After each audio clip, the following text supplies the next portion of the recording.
Oremos. Padre nuestro que estás en los cielos, santificado sea tu nombre, Señor. Te damos muchísimas gracias porque permites que nos reunamos aquí en tu santo sábado.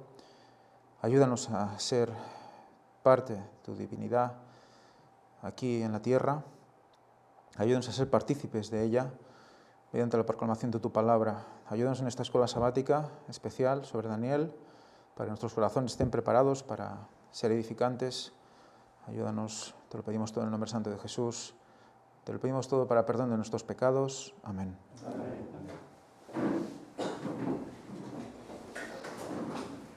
Muy bien, bienvenidos todos a la escuela sabática post-culto. Esta es especial. Bueno, vamos a hablar sobre Daniel 7. Para ello vamos a ir leyendo el capítulo. Cualquier comentario que se os ocurra lo podéis exponer. Vemos cómo ya,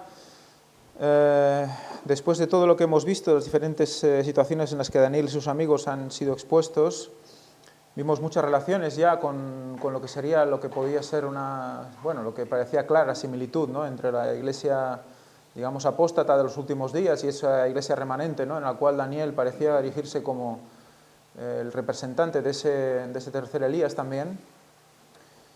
Que había muchas cosas que Daniel hacía que representaban a Cristo mismo también, por lo tanto vimos esa relación, ¿no?, con Cristo, tercer Elías, y por lo tanto veíamos todo esto en una dimensión muy actual. Aquí vamos a ver ya cómo Daniel empieza a ver cosas referentes a lo que ya vio en su primera visión, Daniel 2, ¿no?, sobre los diferentes reinos. Aquí va a dar más detalles. Y es una de las partes más interesantes cuando das un estudio bíblico, ¿no?, al respecto de la sucesión de los diferentes reinos, cómo más adelante el mismo Daniel va aclarando cómo estos reinos tienen unas peculiaridades, ¿no?, unas maneras de definirlos que hace que veas la historia en la misma Biblia, ¿no? Yo me sumo a aquellos que, han comentado alguna vez aquí, ¿no?, que Daniel era, pues, el profeta a partir del cual ellos empezaron a ver las cosas, ¿no?, empezaron a reaccionar. Yo también era ateo, evolucionista, biólogo evolucionista, Ahora soy una especie de biólogo creacionista. Digo una especie porque todo lo que estudié en la carrera tampoco es que me haya, servido de mucho. Tengo un título, ¿no?, pero sí que es verdad que puedes ver las cosas de las dos bandas, ¿no? Para eso sí, desde luego. Pero ves que hay que desaprender muchas cosas, ¿no? Yo una de las cosas que aprendí cuando acabé la carrera y empecé a comprender más sobre la palabra de Dios es que había estado mucho tiempo aprendiendo muchas cosas que tenía que casi olvidar, ¿no? O si no, utilizarlas para llegar a otras personas que también han estudiado lo mismo y se les puede llenar con la lógica que esto no es así, ¿no? La verdad es que yo me he tenido que enfrentar a esto, he tenido que enfrentarme a desconocer, y eso es realmente, es difícil, ¿no?, cuando tú estás en una carrera universitaria, ¿no?, que parece que eres algo en la sociedad, ¿no?, y luego pues te enfrentas a que cuando realmente abres tu corazón y empiezas a escuchar y a leer y a comprobar las pruebas históricas, pruebas arqueológicas, prueba de todo lo que se ha encontrado y que realmente demuestra la creación y demuestra la palabra de Dios, realmente me di cuenta de que nada demostraba lo que yo había estudiado, ¿no? Entonces, sí que es verdad que hay temas en la biología que son muy interesantes y que realmente ratifican la creación de Dios, nuestro cuerpo, en el cuerpo de los animales, en su etología, su manera de hacer, de actuar, ¿no? Pero sí que es verdad que a nivel de creación, evolución, ¿no?, descendencia, dónde venimos, de dónde somos, ¿no?, todo lo que hemos visto hoy mismo, ¿no?, en el culto este impresionante que recomiendo que acabamos de ver al respecto de las lenguas y su procedencia, ¿no?, todo eso ya nos da una idea de cómo las lenguas, las personas, los caracteres, las genéticas, ¿no?, están muy ligados, ¿no? La lengua y la persona está ligada, ¿no? Eso hizo también que hubiera diferentes tendencias también de creencias, o sea que todo está unido, no hay nada desvinculado, ¿no? La lengua no se desvincula de la biología, y eso, imagínate, ¿no? Bueno, pues sí, Daniel 2 también fue lo que me hizo estallar, lo que me hizo abrir los ojos. Y claro, una vez empiezas a seguir leyendo y empiezas a seguir estudiando, pues luego llegas a Daniel 7, que, bueno, si ya empezabas a verlo claro, con Daniel 7 ya dices, bueno, si ya no quieres creer, realmente pues te levantas y te vas, ¿no? Y luego cuando ves Daniel 7 dices, bueno, pues ya dices, bueno, ahora ya sí que me voy a meter a tope porque esto no puede ser otra cosa que cierto. Vamos a ir leyendo y vamos a ir entrando poco a poco en todo lo que vuelve a vivir aquí Daniel, ¿no? Se llama Visión de las cuatro bestias, Daniel 7, dice, en el primer año de Belsasar, rey de Babilonia, tuvo Daniel un sueño y vio visiones de su espíritu mientras estaba en su lecho. Luego escribió el sueño y relató lo principal del asunto. Daniel comenzó su relato diciendo, en este caso, ¿quién tiene el sueño? Daniel, fijaros que de repente, en todo el resto de situaciones, era el rey el que tenía un sueño y él tenía que como que interpretar y decir, ¿no? En este caso es Daniel el que tiene el sueño, cual es muy interesante y significativo. Es como que Dios da más información de manera ya esta vez dirigida por Dios, ya, bueno, el resto también, ¿no? Pero ya directamente al profeta, ya para como dar más vislumbre, ya no solo para aquellas personas que vivían en aquella época, sino para los que estamos ahora mismo leyendo, ¿no? Lo cual es una advertencia directa hacia nosotros, ¿no? Daniel comenzó su relato diciendo, miraba yo en mi visión de noche, y he aquí que los cuatro vientos del cielo irrumpieron en el gran mar. Y cuatro bestias grandes, diferentes la una de la otra, salieron del mar. Sabemos que el mar en la palabra de Dios, ¿qué es lo que representa? Gente, multitud de gente, y eso lo reconoce, creo que incluso todos los eruditos bíblicos lo reconocen. Y fijaros que el mar estaba como revuelto, ¿de acuerdo? ¿No? Entonces ahí vemos como esas gentes, ¿no? Estaba como todo muy, muy liado, ¿no? Y salen imperios, ¿no? Entonces ya nos da a entender un poco que esas gentes estaban pues como conmocionadas por algo, ¿no? Había guerras, movimientos, ¿no? Y salen imperios. Estas cuatro bestias, que ya hemos visto algunas ocasiones que eran imperios, ¿no? Dice de la primera bestia. La primera era como un león y tenía alas de águila. Mientras yo la miraba, le fueron arrancadas las alas, fue levantada del suelo y se puso erguida sobre sus patas a la manera de hombre y le fue dado un corazón de hombre. Fijaros, habla de un león alado. ¿Cuál es la simbología natural de este león alado? ¿A quién se le asocia? Incluso por historia lo podemos buscar, y eso fue una de las cosas también que cuando das, incluso lo estás recibiendo, vale, pero cuando lo estás dando el estudio bíblico también, pues bueno, intentas buscar cosas para que las personas puedan asociar las ideas y realmente buscas por internet. Hoy en día es fácil, cuando yo empecé no era tan fácil, empezaba el internet pero no era tan fácil, aún era más difícil, no era tan fácil como ahora, y puedes buscar león alado y ¿qué te sale? Babilonia. Es el símbolo de Babilonia, pero además que en la puerta de Istar, que era la deidad babilónica, ¿no? Esa puerta toda azul que hay en Berlín, creo que en el Museo de Berlín hay una representación, ¿no? Y se ven los leones que son símbolo de esta Babilonia, ¿no? Dices, fíjate, ¿no?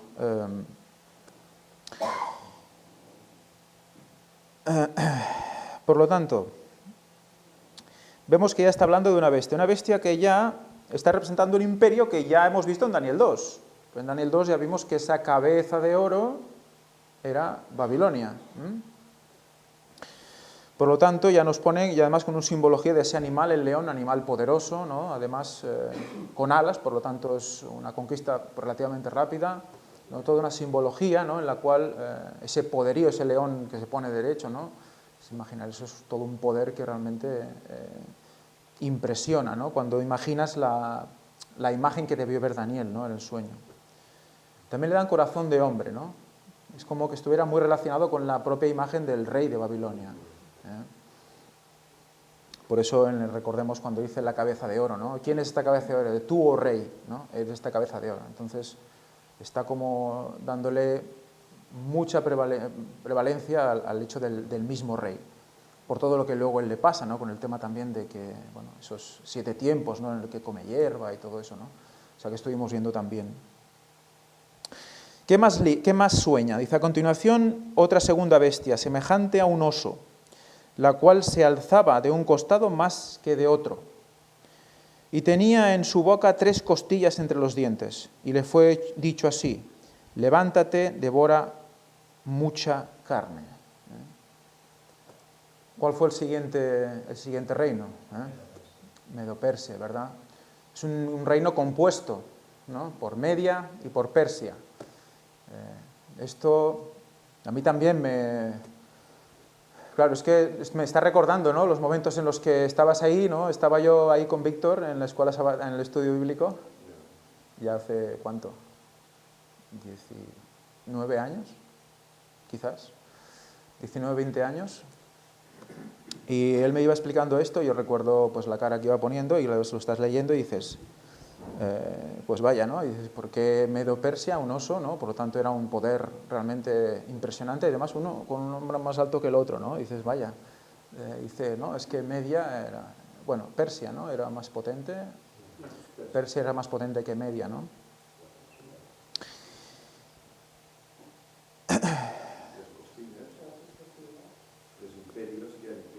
Ajá.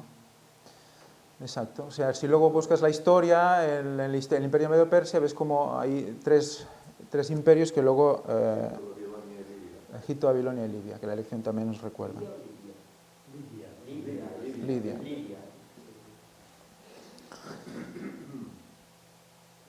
Que evidentemente un oso es muy fuerte, pero no tiene digamos, la dignidad, ¿no? Que tendría un león, ¿no?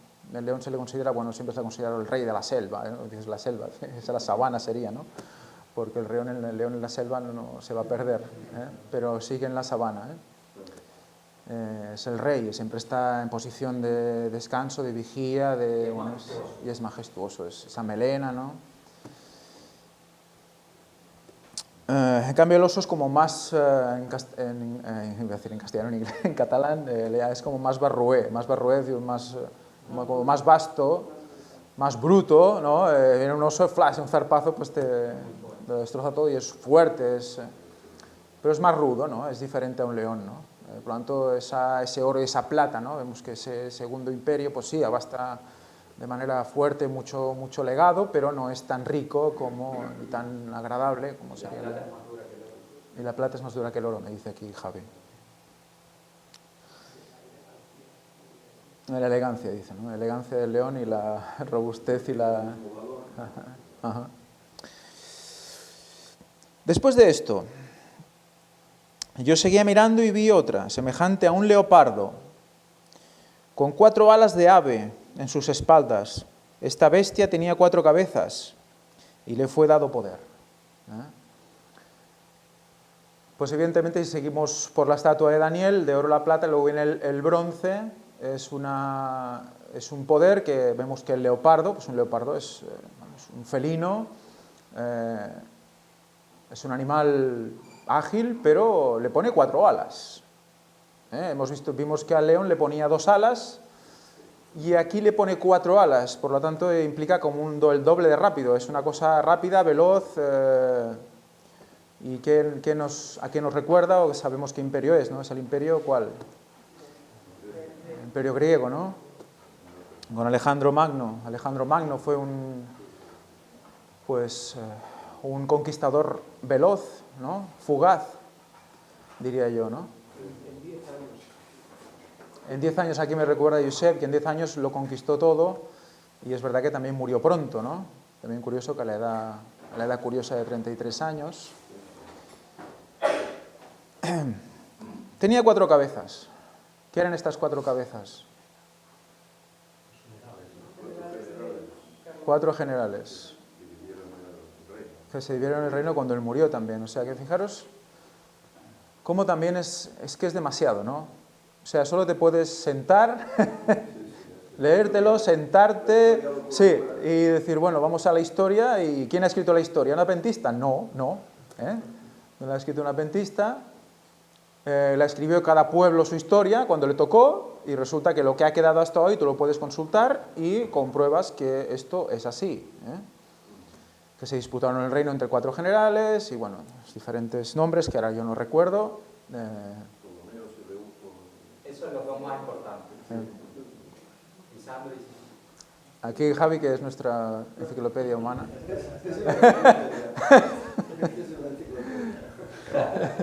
Venga, habla, Javi. Te ha tocado, chaval. Hay responsabilidad, ¿eh? Ahora es la enciclopedia.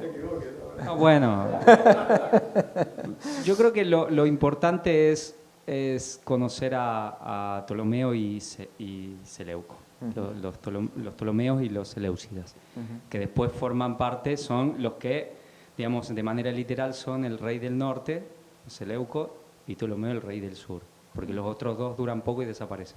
Creo que eso es lo principal, conocer esos dos.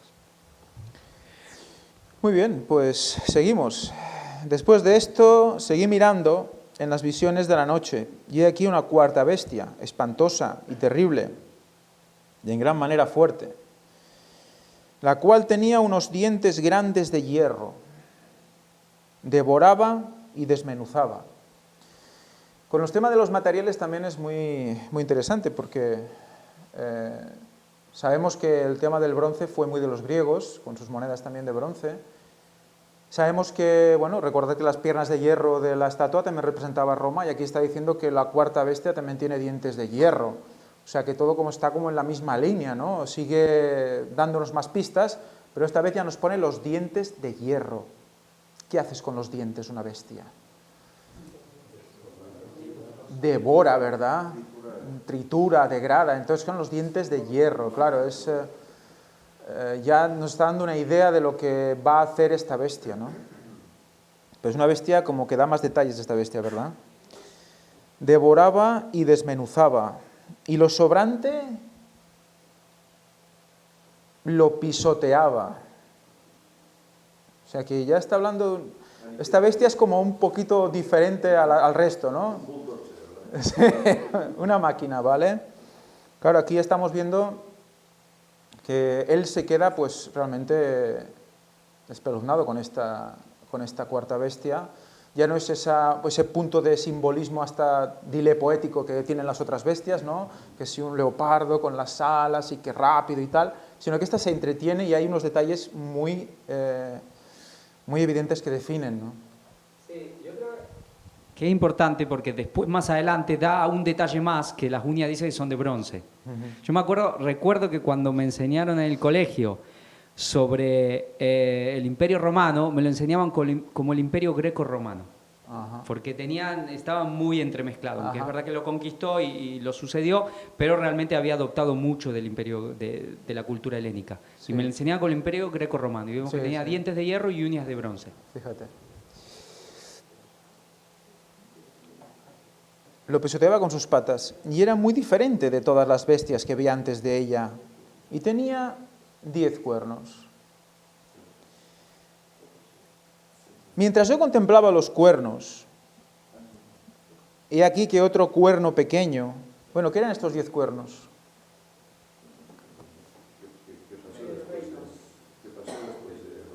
Coger los micros, porque si no...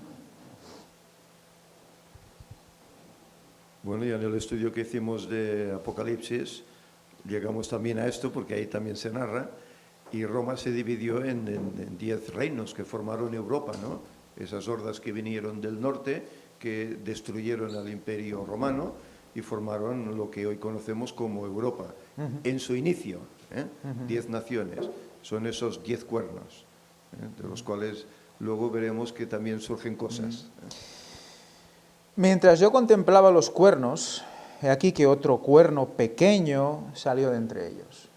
Y aquí está la gracia del asunto. Y delante de él fueron arrancados 3 cuernos de los primeros.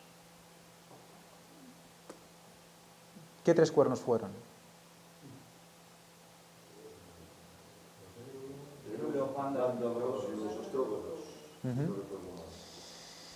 Y he aquí que este cuerno tenía ojos como de hombre. O sea que ya no es solo bueno, es como un poder, pero también tiene como connotaciones humanas, ¿verdad? Connotaciones personales. Es como también, como hizo con el león, ¿no? Que le pone como corazón de hombre, ¿no? Le está poniendo, personalizando también el poder en un tema personal, ¿no? Seguimos. El león, que simboliza no solo a Babilonia, sino a su rey, Nabucodonosor, en el capítulo 4 vimos cómo sufre una experiencia inusual, única, en el cual tiene que vivir como una bestia, como un buey, durante 7 años, que son los 7 tiempos, pero al final vuelve su raciocinio, es decir, que se yergue, se pone en pie, y le es dado un corazón de hombre. Luego es cuando deja toda aquella vileza de rey, egoísta, orgulloso, y se humilla ante Dios y se vuelve hijo de Dios. Por eso tiene corazón de hombre nuevo, por así decir. No, pero bueno, es interesante como en el resto de imperios, en el resto de bestias, no hay esa personalización. Nosotros lo sabemos por la historia, pero la Biblia no hace ese énfasis en esa personalización. En cambio, sí lo hace en Babilonia, por lo que está escrito también en la palabra de Dios, y también lo hace en el cuerno pequeño. Hay una personalización. Y a la vez también vemos, ¿no? Ahora que dices eso, también... Si lo entiendes mejor. Ahora que dices eso, me viene a la mente cómo empieza estos imperios con el león simbolizando a Nabucodonosor, ¿no? Pero que a la vez, luego más adelante, él reconoce, ¿no? Reconoce en la postura en la que él está, y luego pues él se arrepiente y vaya, y después de eso lo veremos, ¿no? Seguramente en el cielo. Pero luego terminando con esta bestia, vemos igualmente personalizando a un hombre con ojos como de hombre y una boca que habla grandes cosas. Pero a la vez vemos que este hombre luego va haciendo guerra, ¿no? a Dios mismo, y que luego vamos a ver cómo va a terminar, ¿no? Esa bestia, ¿no? Es interesante ver estas dos. No, lo digo porque... Y cómo termina, ¿no? Los hombres, digamos. Sí, es personal, o sea, hago énfasis porque muchas veces se habla de que, bueno, es el Vaticano como entidad, o es el Roma como entidad, o es... No existía el Vaticano, ¿eh? Bueno, ya, no existía. El papado como entidad, o lo que representa, pero no la persona. O sea, que la persona, en una manera, pues puede reciclarse y puede entender y puede curarse y puede salvarse. Hay que orar por esa persona. También he oído eso también, ¿no? Y que es, bueno, está dentro de eso, de ese amalgama, pero que, bueno, esa persona puede salvarse, ¿no? Sabemos por Elena White que eso no es así, porque todos los papas van a estar ahí en la quema, ¿no? Saben las cosas y lo hacen a sabiendas de lo que están haciendo.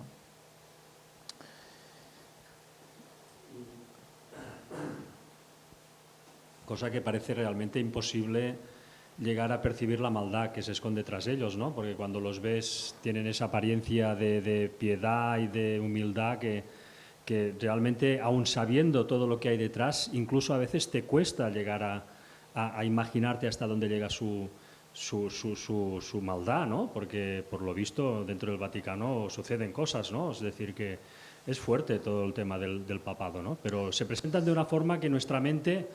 no sé, no llega a percibir hasta qué punto esa maldad se esconde ahí, ¿no? Porque lo que decíamos, ¿no? La ilógica del pecado, ¿no? El pecado no tiene lógica. Por lo tanto, ¿cómo puede ser que alguien que sepa tanto acabe cayendo o no tenga salvación, ¿no? Pues dices, bueno, el mismo Satanás, ¿no?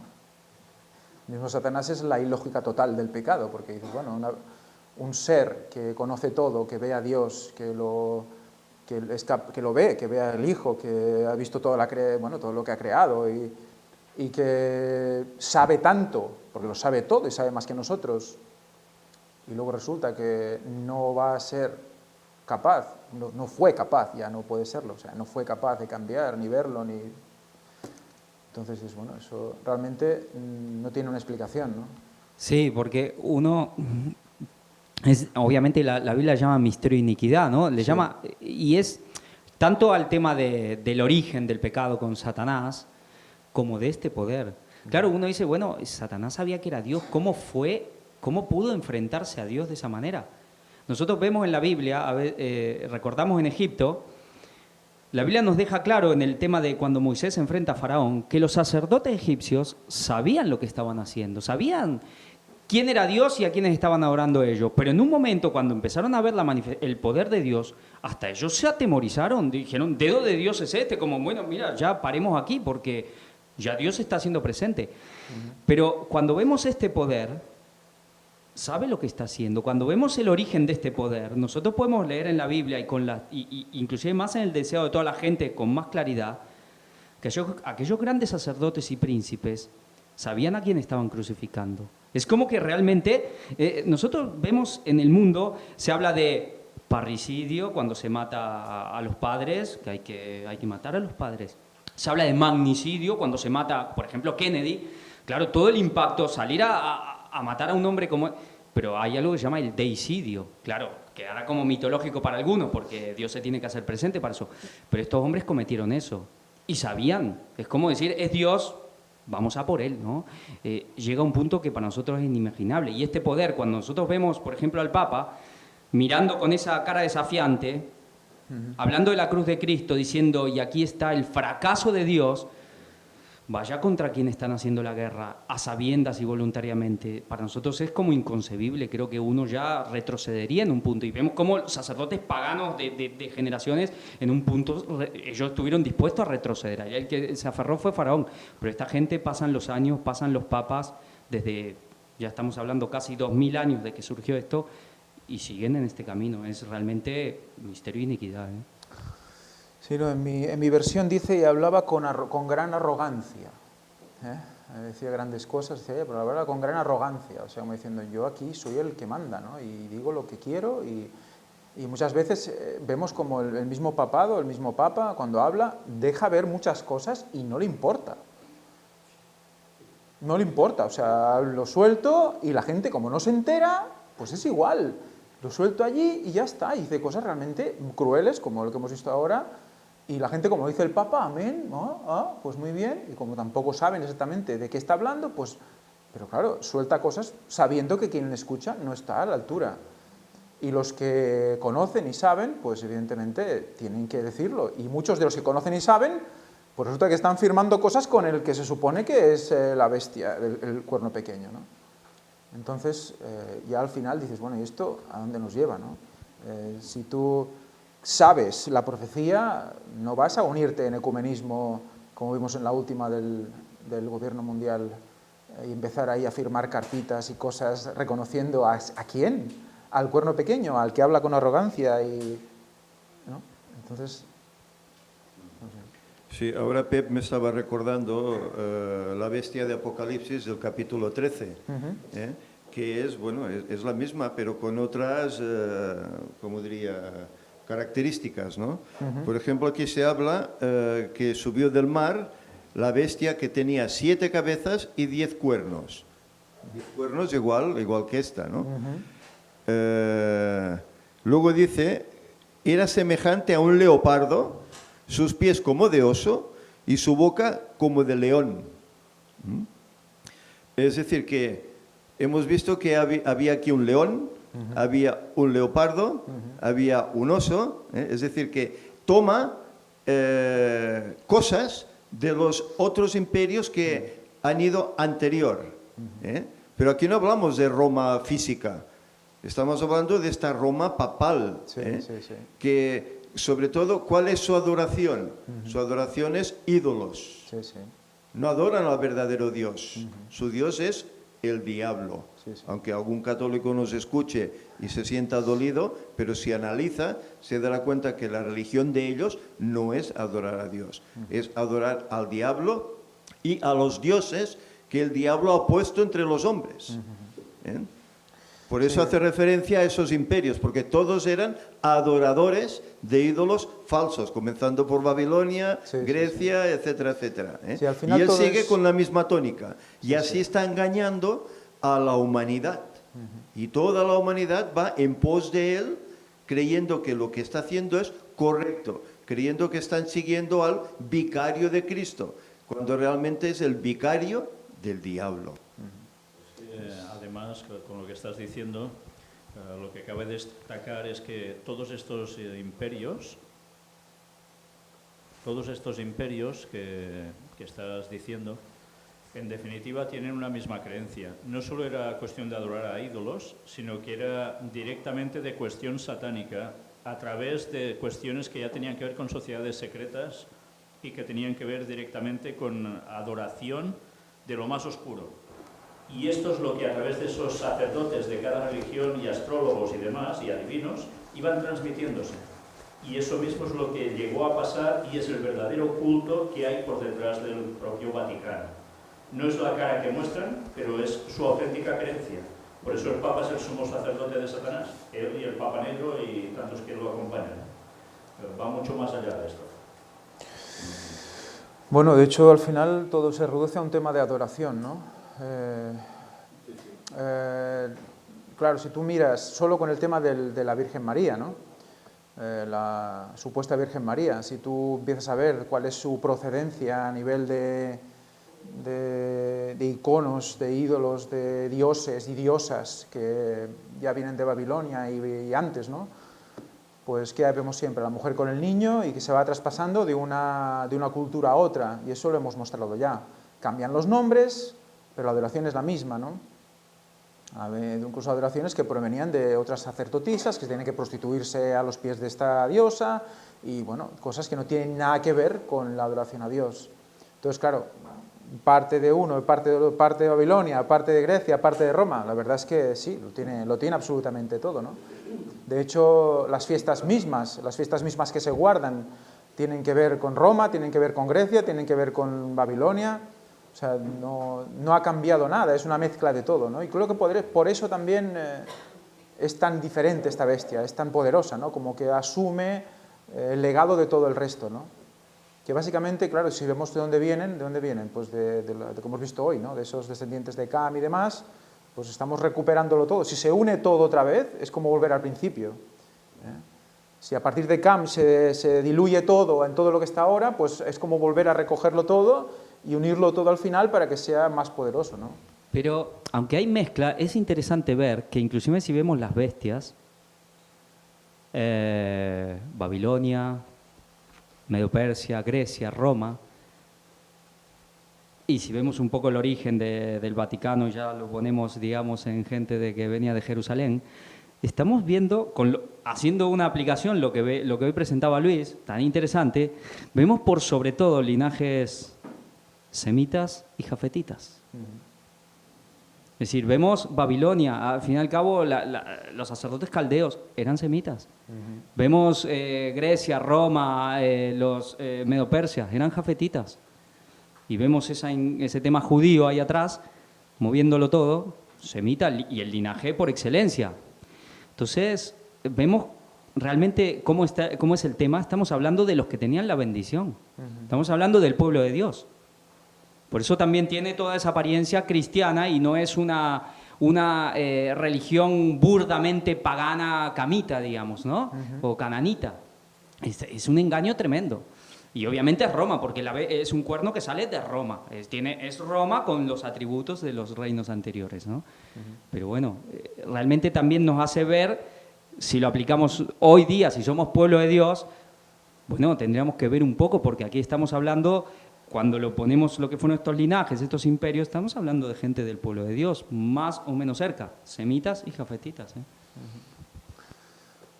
Entonces, al final estamos otra vez en lo mismo, ¿no? Que el enemigo lo tenemos dentro de casa, ¿no?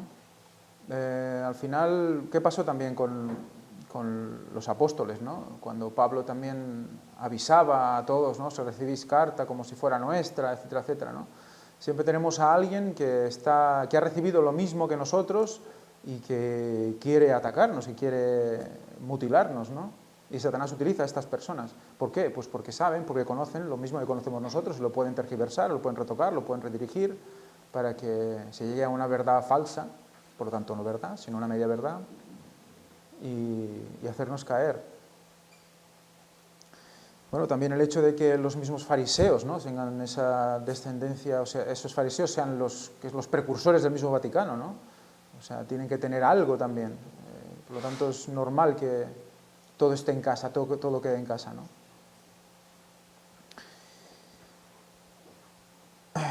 Luego dice lo siguiente, dice, estuve mirando hasta que fueron puestos tronos y se sentó un anciano de muchos días, cuyo vestido era blanco como la nieve y el pelo de su cabeza como lana limpia. Su trono llama de fuego y las ruedas del mismo fuego ardiente. ¿Quién entra en escena ahora? Dios Padre. Un río de fuego procedía y salía de delante de él. Millares de millares le servían y miriadas de miriadas asistían delante de él. El juez se sentó y los libros fueron abiertos. ¿Qué libros? ¿Qué libros se abren ahí?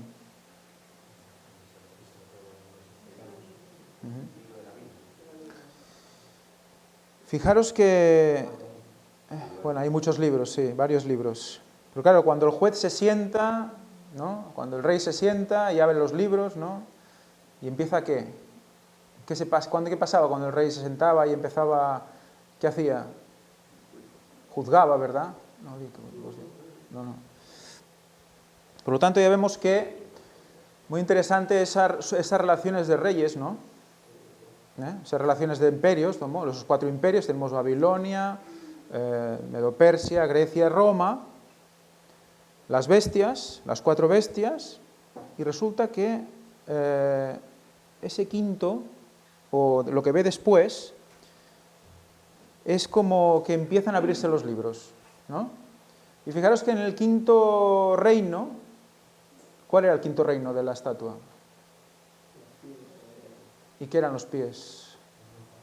De barro y hierro. Europa.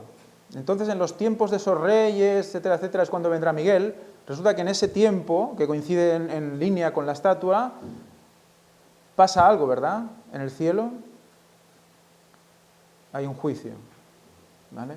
Pues fijaros cómo las 2 líneas de tiempo nos están llevando a que, aparte de lo que pueda pasar en la tierra, que vimos en Daniel 2, hay algo que pasa en el cielo, hay un juicio que se da en el cielo en los tiempos de esos reyes. Por lo tanto, está hablando de la actualidad y de un juicio que se está dando ahora. Justo antes de ¿qué? De que venga esa roca, ¿no?, y lo destruya todo, ¿no? Y es muy interesante que lo destruya todo, porque justamente la bestia de Apocalipsis lo tiene todo, ¿no? Y es esa bestia la que va a ser destruida, ¿no? Entonces, que la roca lo destruya todo también es muy, muy interesante, porque es como está representando a toda Babilonia, ¿no?, todo el pueblo. Esa Babilonia, digamos, espiritual del tiempo final, ¿no?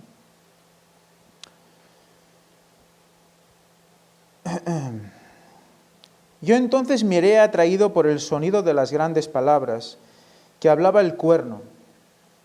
Estuve mirando hasta que mataron a la bestia. Entonces,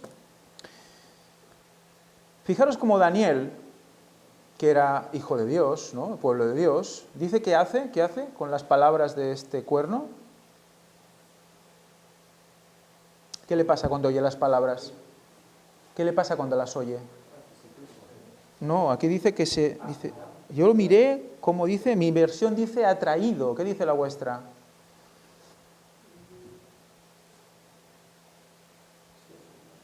¿Cómo dice? Mi versión dice en el 11, en el 7:11, yo entonces miré atraído por el sonido de las grandes palabras. A causa de la voz. Aquí pone a causa de las palabras tan arrogantes. Fijaros cómo son interesantes las diferentes versiones, porque Daniel escucha las palabras del cuerno y dice, ¡wow!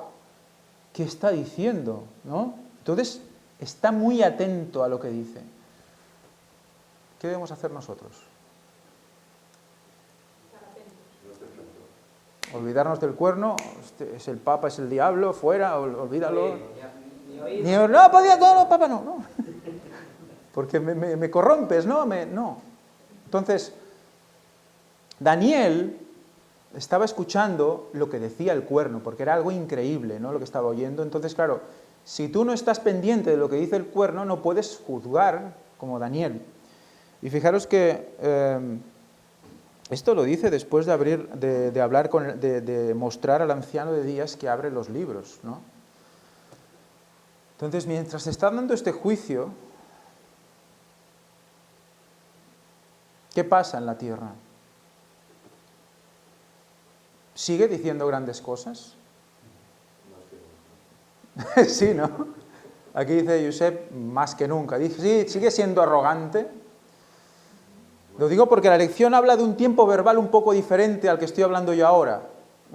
Sí que habla del papado y tal, y dice incluso que, bueno, persiguió y hizo y tal, pero cuando, es que luego, si lo encuentro por aquí, lo leo. El tema es un poco, el matiz es muy interesante, incluso cuando habla del juicio, lo dice de una manera que si no lo sabes muy bien lo que tú sabes, te puede liar un poco. Por ejemplo, dice, la lección es que indudablemente tendremos un juicio preadvenimiento en el cielo que estará a favor del pueblo de Dios. El juicio estará a favor del pueblo de Dios. Vale, lo dejamos ahí, seguimos hablando. Luego quedaros con este concepto. Pero fijaros que cuando los libros son abiertos, el juicio estará a favor del pueblo de Dios. O sea, lo tenemos ganado, ¿eh? Lo tenemos ganado. Dice que, bueno, pues eso, miramos los libros abiertos y luego dice que oye las grandes cosas y dice que está atento. Por lo tanto, en el momento que el juicio se está dando en el cielo, el juicio investigador, porque sabemos que es el juicio investigador, el juicio en el cual todas las almas son juzgadas, los que están en la tierra estarán escuchando. Daniel, que representa también a esas personas que dijimos del tiempo final, está escuchando al que dice grandes cosas y está como intentando comprender qué narices está diciendo, ¿no? Entonces, cuando a nosotros nos critican por estar tan pendientes del cuerno pequeño, ¿por qué lo hacen? Si Daniel lo hizo. Y representaba a Cristo también, ¿eh? Daniel lo hizo, ¿eh? Incluso ha traído, dice mi libro, ¿no? Estuve mirando hasta que mataron a la bestia y su cuerpo fue destrozado y arrojado al fuego para que se quemase.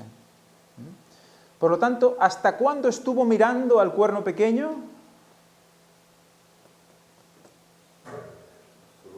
Hasta el último momento. No, ibas a decir algo tú, ¿no? Hasta el último momento. Por lo tanto, ¿hasta cuándo tenemos que estar pendientes de lo que hace el enemigo? Hasta el último momento. ¿Eso quiere decir que vamos a acabar en las garras del enemigo? No. Vamos a estudiar lo que Satanás hace. ¿Para qué? Para poder estar prevenidos, ¿no? Hay un versículo que habla de esto, ¿no? Que no debemos ignorar sus maquinaciones, ¿no? ¿Para qué? Para que no nos pille por sorpresa. Para que no nos coja desprevenidos. Entonces, ¿quién representa a Satanás en la tierra?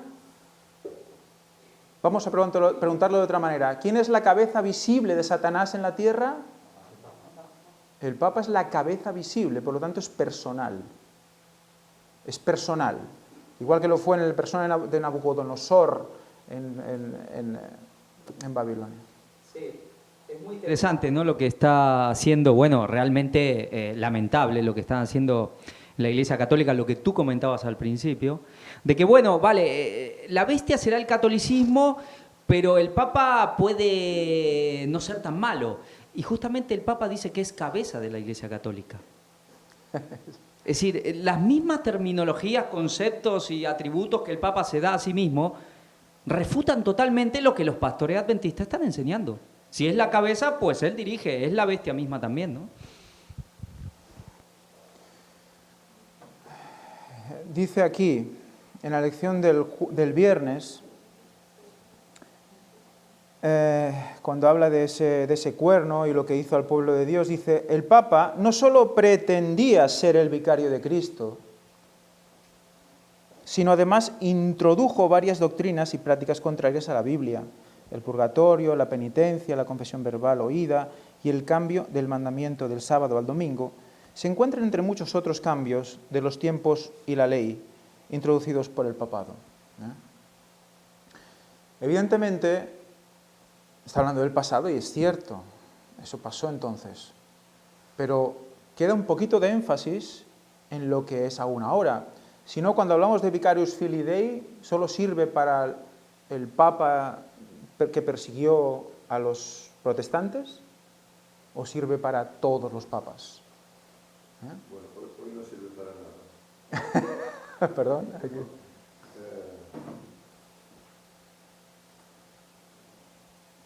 Hoy el título Vicario Filii Dei, que es el título que en teoría mantiene el Papa, hoy la Iglesia Adventista no lo acepta, lo tiene descartado. ¿Qué quieres decir? Quiere decir pues que ya no es el vicario, que eso no es el título para identificar al anticristo, al papado. Ya pero no eso se enseñó durante muchos años. Eso se enseñó desde siempre, pero hoy por hoy ya no es válido. Ya no se puede cotejar como una de las pruebas para identificarlo como un falso profeta o un anticristo. En cambio, la elección sí que lo identifica con el papado que persiguió en el pasado. En el pasado. Pero fíjate que habla sobre el pasado, no habla del presente. Y menos del futuro. Es decir, como haciendo ver que bueno, ahora ha cambiado, ahora es distinto, ahora hay que acercarse a él. Bueno, que es lo que está haciendo la Iglesia, ¿no? Adventista. Vale. ¿Hasta cuándo dura ese cuerno pequeño? Hasta que es quemado. Aquí dice hasta que se quema, ¿verdad? Bueno, hasta que la gente ve, abre los ojos y ve. Ajá. Se revelan contra eso, ya será tarde. Evidentemente en ese transcurso pasan varias cosas, es como medio vencido, herido, pero no de muerte y todas esas cosas, pero sigue funcionando y hay que seguir escuchándole hasta que... Aquí tenemos... Ligori, digas. Bueno, volviendo un poquito a lo de antes, es que, bueno, con los que tenemos la aplicación esta de My Bible, a mí me gusta ir comparando con diferentes versiones. Si cogemos la Biblia de las Américas del 1997, en el versículo 11 dice: entonces yo seguí mirando a causa del ruido de las palabras arrogantes que el cuerno decía. Si buscamos la definición de hacer ruido, nos dice que es una repercusión pública de algún hecho. Dice, sus declaraciones han producido mucho ruido. Por tanto, claro, está claro que el papado, repercusiones públicas sobre el tema del cambio climático, la casa común, etcétera, etcétera, más claro el agua. Muy interesante. O sea que, evidentemente, sale en todos los medios. Todo el mundo se hace voz de eso. Pero nosotros no podemos identificarle, ni podemos decirle, ni señalarle, los que realmente sabemos la palabra de Dios y la profecía. No podemos estar pendientes de ellos. Todo el mundo está pendiente de él, pero nosotros no. Entonces, nos obligarán a estar pendientes de él, pero para adorarle. Y la cuestión es, ¿en qué punto estamos? ¿No? Si vamos a caer en esa adoración extraña o vamos a realmente estar pendientes de él para sacarle los trapos. Porque dice el Apocalipsis que tenemos que darle doble, ¿no? Con doble, o sea, esto no es ojo por ojo, diente por diente, es ojo por dos ojos. O sea, con lo que él está diciendo, utilizarlo en su propia contra, porque eso le declara anticristo. Claro, pero los que pagan doble es el cuarto ángel, porque eso lo dice en Apocalipsis 18. Ajá. Es el mensaje del cuarto ángel, el resto no. Exacto. Muy bien. Seguimos. O sea, que lo vio hasta que la bestia se quemó. Habían también quitado a las otras bestias su dominio, pero les había sido prolongada la vida hasta cierto tiempo. O sea que esos imperios pues no habían sido arrasados del todo, sino que durante un tiempo, bueno, de hecho aún tenemos Grecia y aún tenemos, ¿no?, diferentes culturas que aún se pueden ver, ¿no? No son poderes, pero bueno, son poblaciones. Seguía yo mirando en la visión de la noche, y aquí con las nubes del cielo venía uno como un hijo de hombre, que vino hasta el anciano de muchos días, y le hicieron acercarse delante de él. ¿Quién es este hijo? Como un hijo de hombre que se acerca al anciano de muchos días. Es Cristo, ¿verdad? El Hijo de Dios. Y le fue dado dominio, gloria y reino para que todos los pueblos, naciones y lenguas le sirvieran. Su dominio es dominio eterno, que nunca pasará, y su reino, un reino que no será destruido jamás. Exacto, esa roca. Pero fijaros cómo en digamos, en Daniel 2, esa roca como que llega a la tierra y lo destruye todo, ¿no? Y crea un mundo nuevo. Y aquí es al revés, es como que Cristo llega al cielo, llega ante el anciano de días, ¿verdad? Es el que recibe el dominio a través del cual podemos salir airosos de ese juicio. Yo quería hablar del juicio este porque, bueno, llegó a mis manos, me llegó un vídeo de una conversación que había entre pastores adventistas y un invitado que tenían, no sé si lo habéis visto, que ahora lo está haciendo correr la Iglesia Adventista, que hablan de todo esto del cambio climático y todo cómo está llegando al final y tal, y bueno, dicen cosas, pues bueno, más o menos correctas, pero en el momento que están hablando del tiempo final, hay una alusión, o sea, no, alusión sería, no, una obvian, ¿no? Obvian o pasan de de mencionar el tema de la persecución, de que se va a pasar mal, de que hay un anticristo. Solo se basan llegan al punto de que sí, estamos llegando a ese punto de que nos quieren meter el domingo como día de reposo con el tema del cambio climático, eso no lo niegan, pero que como estamos en Cristo y estamos en Él, tenemos que estar alegres porque son síntomas de que llega al final y ya está, ¿no? Yo cuando tuve ese diálogo especial que tuvimos con nuestro pastor antes de darnos de baja de la iglesia, reitero que nos dimos de baja, aunque ellos dijeron que nos habían echado, es como un tema de un poco de orgullo raro, pero nosotros nos dimos de baja de la iglesia. Luego nos enviaron la carta conforme os echamos, ¿no? Soy yo que te dejo a ti. Una de las conversaciones que tuvimos es que, bueno, que sí, que habrá mal rollo, que habrá guerra y tal, pero que no sé si tú estabas presente, tú estuviste conmigo, la segunda vez viniste conmigo. Cuando yo estaba con él, creo que a solas, él dijo, no, es que los cristianos no les va a pasar nada, porque ellos van a estar protegidos. Va a haber una gran conflagración y va a haber guerras y tal, pero nosotros vamos a estar protegidos. Digo, a ver, creo que hay un problema aquí, porque los que van a estar protegidos son los 144.000. Antes de eso, va a haber una serie de muertes brutales dentro del pueblo de Dios. Y hay una corriente llamada la vara del pastor que está diciendo que también eso tampoco va a suceder. Que si estamos todos reuniditos en Jerusalén no nos va a pasar nada, ¿no? Entonces, cuando yo leo esto del juicio, la lección es que indudablemente tendremos un juicio preadvenimiento en el cielo que estará a favor del pueblo de Dios. Me quedo pensando, esto es un juicio amañado, ¿no? ¿No será que tenemos un juez que es Cristo, que es justo, ¿no? Y que si tú estás en donde tienes que estar, no tienes nada que temer. Pero que si no lo estás, no vas a pasar el juicio. O sea, solo por ser de la iglesia ya va a estar a tu favor, digamos, esto como que está de tu lado. Lo digo porque luego, al final de la lección nos hacen leer Romanos 8.1, que dice, ahora pues ninguna condenación hay para los que están en Cristo Jesús, los que no andan conforme a la carne, sino conforme al Espíritu. Y aquí creo que tiene que quedar claro qué es andar conforme al Espíritu. Porque hablar de Cristo y del amor es andar conforme al Espíritu. Sí y no. Sí y no, porque sí en el sentido de que evidentemente está escrito en la palabra de Dios, Dios es amor y hay que hablar de Él, ¿no? Pero el Espíritu Santo hoy día, ¿cómo se está manifestando? Si sabemos en el tiempo que estamos, porque lo sabemos, en el tema profético, entonces, ¿cómo se manifiesta el Espíritu? Se manifiesta a través de que el Espíritu de Elías, ¿no? Porque es el Espíritu Santo también, ¿eh? Recordemos, estuvimos hablando, el Espíritu de Elías es el Espíritu Santo, es lo mismo. Pero toca en este momento que es Espíritu, porque hay que decir una serie de cosas que tienen que despertar a la población, ¿no? Como lo hicieron también en la época de Miller, como vimos también con Javi, con lo que presentó el otro día.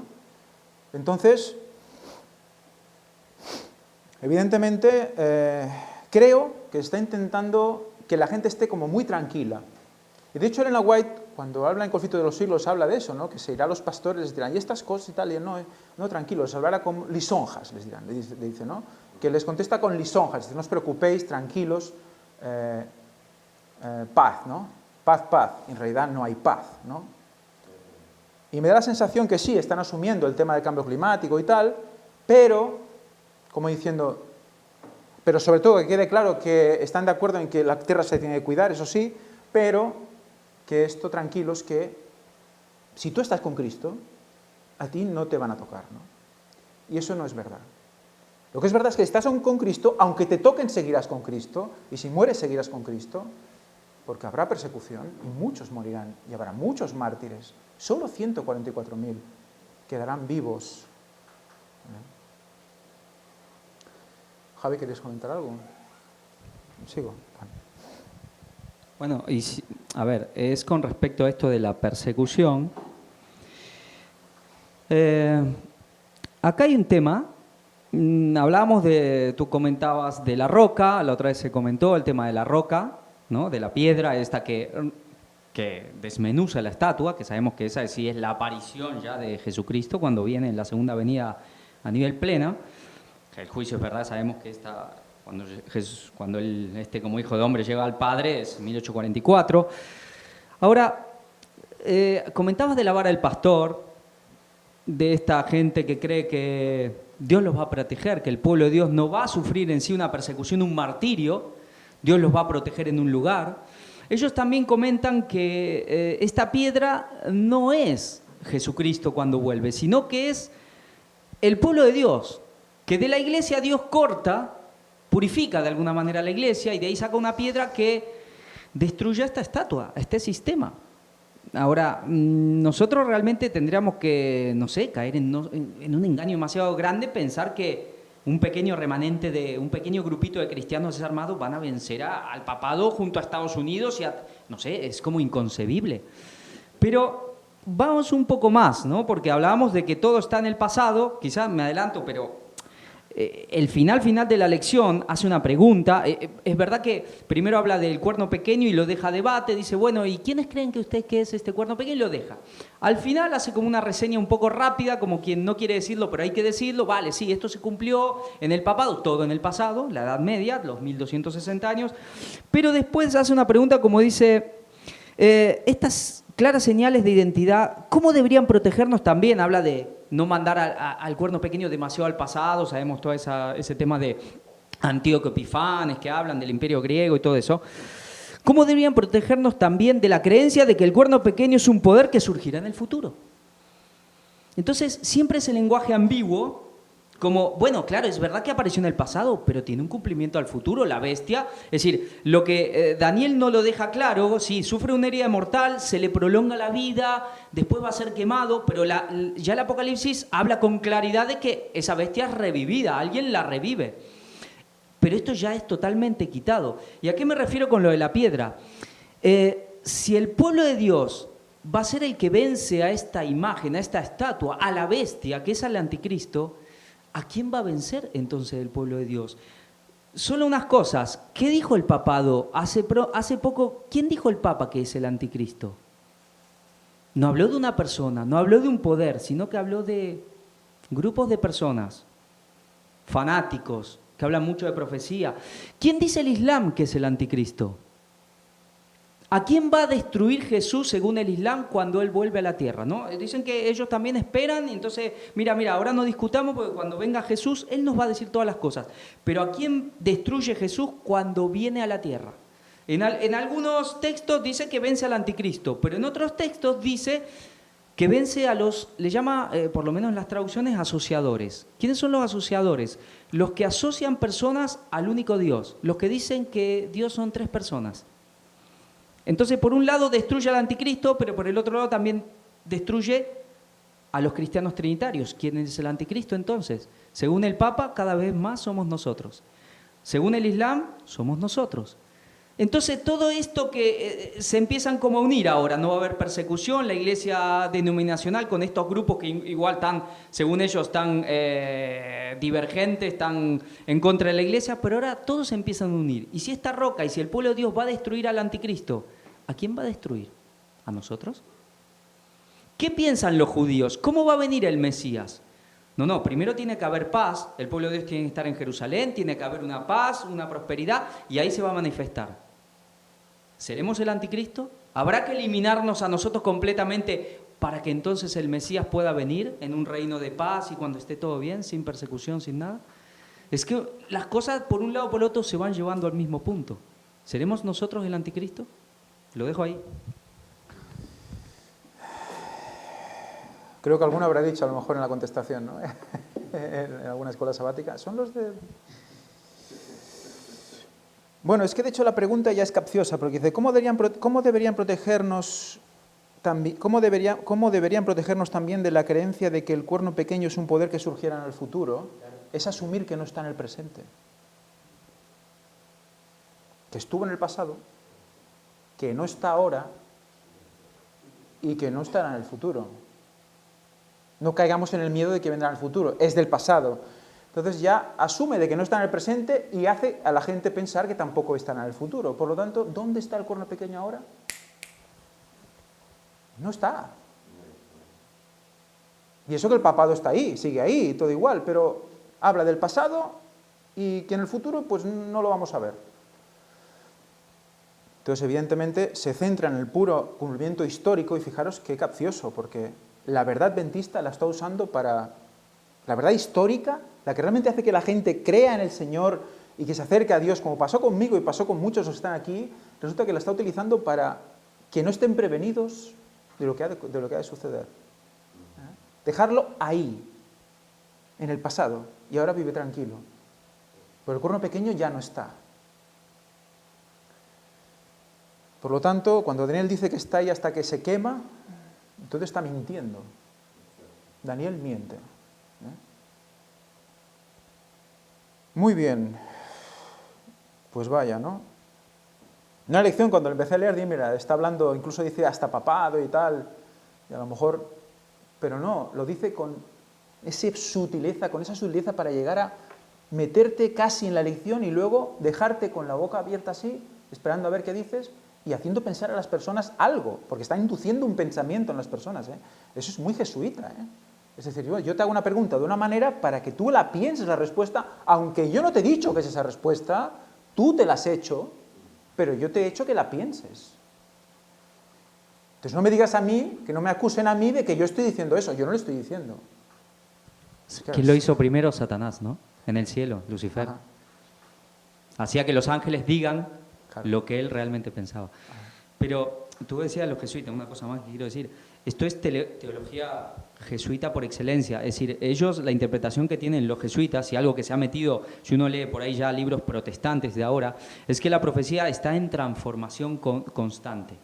Es decir, es puramente simbólica y estas bestias y todas estas cosas, la bestia de Apocalipsis, es decir, representa, se adapta a cada tiempo y representa siempre los poderes idólatras que persiguen al pueblo de Dios, que están en contra del pueblo de Dios.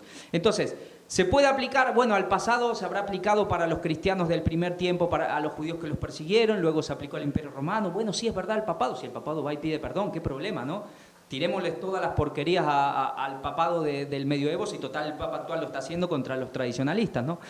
Pero otra cosa es que en el futuro eso va transformándose y lo que se cumplió para ellos en un tiempo no tiene que ser lo mismo para nosotros. Esa es la nueva teología y esa es teología jesuita a nivel profético de interpretación del Apocalipsis. Y además sabemos que esa persecución de los 1260 años que el cuerno pequeño estuvo persiguiendo aquí al pueblo de Dios, incluidos valdenses y demás, ¿qué pasa? Que esos 1260 años literalmente, si los vináramos literalmente en días, o 1260 días, ¿qué son? 3 años y medio. ¿Cuánto va a ser esa persecución del tiempo final? ¿Cuánto? ¿Cuánto tiempo nos van a perseguir? 3 años y medio. Entonces, no salta, o sea, no canta esto. Por lo tanto, ¿cómo se puede decir que no? ¿En el futuro va a estar ese cuerno? Va a pasar lo mismo y va a ser peor, dice Elena White. Una persecución como nunca ha habido. Ni habrá, ¿no? Creo que dice algo así. Por lo tanto, cual nunca fue. Exacto. Y han habido. Pues entonces, ¿cómo de preparados vamos a estar para esto? Vamos a ver la interpretación de la visión, que bueno, ya hemos hablado mucho, ¿no? Pero bueno, a ver qué dice Daniel, porque es bueno leer sus palabras. Dice, yo Daniel, quedé profundamente turbado en mi espíritu y las visiones de mi cabeza me asombraron. ¿Nosotros cómo quedamos al escuchar esto? Es algo, qué precioso, qué poético, en el pasado un leopardo, unos alas y tal, y nos vamos a jugar al fútbol luego y tranquilos. No, hay más cosas, ¿eh? Tienes que quedar asombrado, igual quedamos ahora cuando vemos las noticias de actualidad o vemos preparación para el gobierno mundial y vemos cómo se está preparando todo. ¿Cómo quedas? Asombrado, porque esta bestia está diciendo unas cosas que es brutal y sigue mordiendo con dientes de hierro, sigue cargándose a gente de otra manera. A nivel espiritual por un lado, pero es que físico también, por otro. Me acerqué a uno de los que asistían y le pregunté la verdad acerca de todo esto, y me habló y me hizo conocer la interpretación de tales cosas.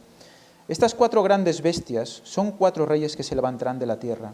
Después recibirán el reino los santos del Altísimo y poseerán el reino eternamente, por eternidad de eternidades. Luego tuve deseo de saber la verdad acerca de la 4ª bestia. Fíjate, porque aún sigue... Daniel sigue ahí obsesionado con la 4ª bestia. Dice, venga, y Daniel otra vez con la 4ª bestia. ¿Y ahora qué? Claro, dices, ¿qué pasa con esta 4ª bestia? Va, y esos cuernos, y eso, explícame más. Y nosotros, no, qué pesadez, no quiero saber más de...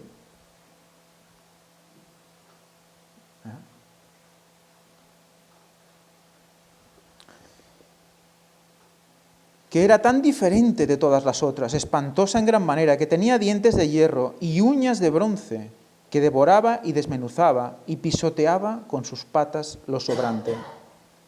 Asimismo, acerca de los 10 cuernos que tenía en su cabeza y del otro que había salido, delante del cual habían caído 3, el mismo cuerno que tenía ojos y boca que hablaba con gran arrogancia y cuya apariencia era mayor que la de los otros. Todo eso le pide. Dame más información sobre todo este cuadro de esta bestia y los 3 cuernos y el cuerno pequeño. Dame más. Quiere saber más. Nosotros tendríamos que ser así también.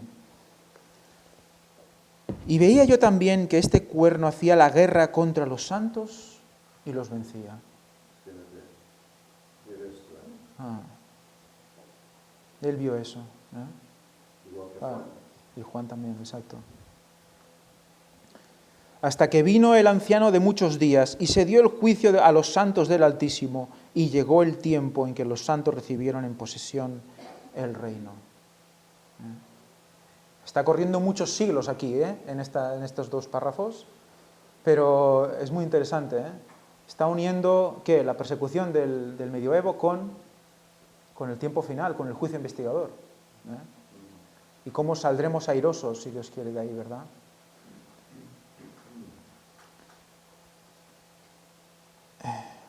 Dijo así, la 4ª bestia será un 4º reino de la tierra, el cual será diferente de todos los otros reinos, devorará toda la tierra y pisoteará y la triturará.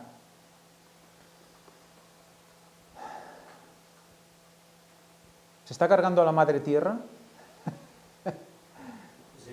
Porque, y digo madre tierra entre comillas, ya si no miréis el culto de la semana pasada. ¿Se está cargando a la tierra?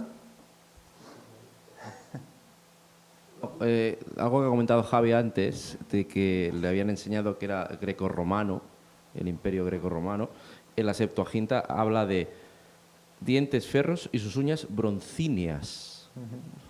O sea, aquí sí que habla de uñas de bronce, realmente. Sí, lo ha dicho que en la Biblia lo dice más adelante.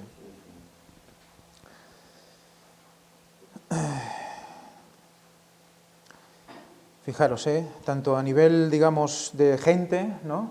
Pero también cómo está moviendo todo el tema de petróleos y guerras, y está siempre el mismo detrás, y los mismos detrás, jesuitas y todo, o sea, que al final se la está cargando él mismo, ¿no? Entonces que esa bestia hace de todo, ¿no? Y el santuario, es que... Y es una mezcla de los dos poderes, del militar y... Coge el micro. Es una mezcla en esos versículos a partir del 23 del poder militar que era Roma y el poder, por así decir, espiritual que es el Vaticano hoy en día, ¿no? Hace una mezcla, pero dice que ¿qué hacen? Que trituran, devoran, despedazan, ¿eh? Y bueno, si sabemos lo que realmente el Vaticano está haciendo en la tierra, está triturando, devorando, despedazando, utilizando a gente como esclavos para sus intereses, para petróleos, para diamantes, para armas, para tantas cosas, ¿eh? Realmente es la gran Babilonia que luego describe el Apocalipsis, ¿no? La gran ramera. Es que es así, todo se encuentra allá, todo lo malo se encuentra allá. Y los 10 cuernos significan que de aquel reino se levantarán 10 reyes y tras ellos se levantará otro, el cual será diferente a los primeros y derribará a 3 reyes. Ya le hemos hablado de esto, ¿no? Y hablará palabras contra el Altísimo y tratará duramente a los santos del Altísimo. Fijaros que en 2 párrafos ha unido la persecución del medioevo con el juicio investigador. O sea, que estamos en medio, ¿vale? Estamos en medio en el tiempo. Por lo tanto, no solo se refiere al medioevo, se refiere a antes de que sea quemada también. Todo, está uniéndolo todo aquí, la persecución final también. Pretenderá cambiar los tiempos y la ley. ¿Cuándo lo hizo? ¿Lo hizo en el tiempo del medioevo? Ya había puesto antes, en el 300 fue, ¿no? Aproximadamente. Ya hubo el cambio. Ahí aún se guardaba el domingo. ¿Y cuándo va a ser que realmente va a ser el cambio real y físico? Aún no se dio. O sea, se va a dar ahora. En aquel tiempo sí, también había leyes y de tal. Pero ahora tiene que imponerse de nuevo una ley dominical que va a procurar y producir una persecución. Por lo tanto, es actual también. No podemos decir que es solo pasado, no tiene ningún sentido. Daniel lo ha dicho, estoy escuchándole hasta que se quemó.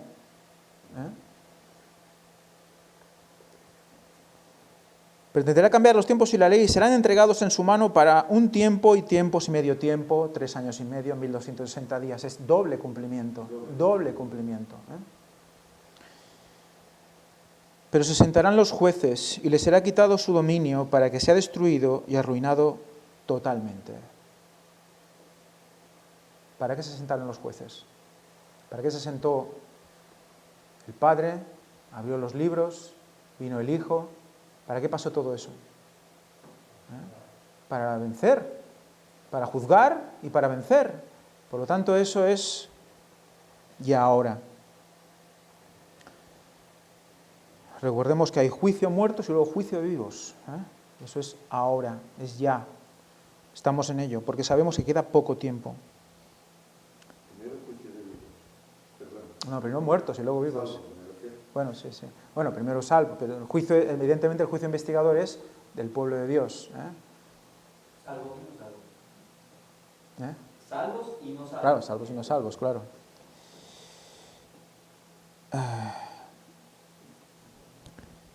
Y que el reino y el dominio y la majestad de los reinos debajo de todos los cielos serán dados al pueblo de los santos del Altísimo, cuyo reino es un reino eterno, y todos los imperios le servirán y obedecerán.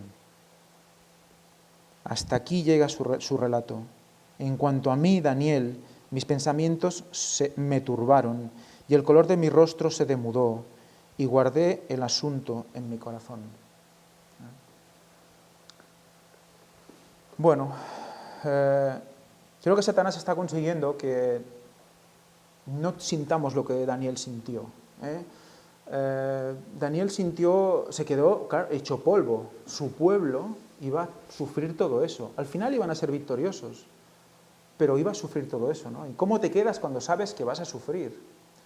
Pues realmente te queda la cara de otra manera. Ya piensas de otra manera, vives de otra manera. Ya no haces planes de la misma manera. Porque sabes que esto se acaba y que nos va a tocar correr, que nos va a tocar sufrir. Entonces ya no te preocupas por tonterías, estás pensando en lo que ha de venir. Te da serenidad, no desesperación, serenidad, porque sabes que en Cristo lo vas a superar, pero es algo duro. Y no podemos estar como si nada, como si nada. Daniel demudó su rostro. Los 144.000 dicen que serán aquellos que giman por su pueblo. Son aquellos que realmente tengan ese sentimiento de decir, mi pueblo se está perdiendo. Y quedarse realmente pues perdidos, atontados, degradados, demudados su rostro por eso. Es un símbolo también de los 144.000. Sí, porque si da el mensaje en el tiempo de juicio de los vivos, tienen que ser parte de esos 144.000, junto con otros, pero esos 144.000 tienen que estar ahí. Luego llegará pues la muerte y quedarán solo ellos, pero mientras tanto están ahí. Y eso es lo que Satanás está consiguiendo, quiere conseguir en el pueblo. Que nos relajemos. Bueno, pues vamos a intentar pensar en eso, porque creo que fuiste tú que me dijiste, Irene Guaitabla, de que aquellos que no... Los que Coge el no micro. sueñan con persecución. Exacto, sí. Tenía una cita, no la recuerdo exacto por el concepto, y sí me acuerdo la frase que decía que los que no sueñan con persecuciones se van a quedar afuera del reino. Es decir, solo los que, o al revés lo decía, o solo los que sueñan con persecuciones son los que entrarán. Es decir, tenemos que tener en la mente que eso nos va a venir. Que no quiere decir solo sueños, de noche, sino de que tu mente, evidentemente, está pendiente de que eso va a suceder, y por lo tanto, ¿qué haces? Te preparas. Es un toque de atención del tiempo que estamos viviendo, entonces, porque si no, ¿a qué jugamos, no? Muy bien, pues si no tenéis más preguntas o algún comentario, pues lo dejamos aquí y oramos.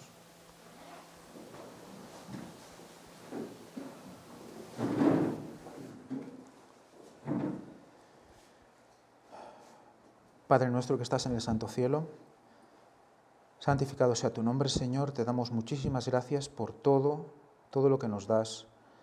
Gracias por tu Santo Espíritu, porque está aquí entre nosotros. Gracias por habernos bendecido tanto.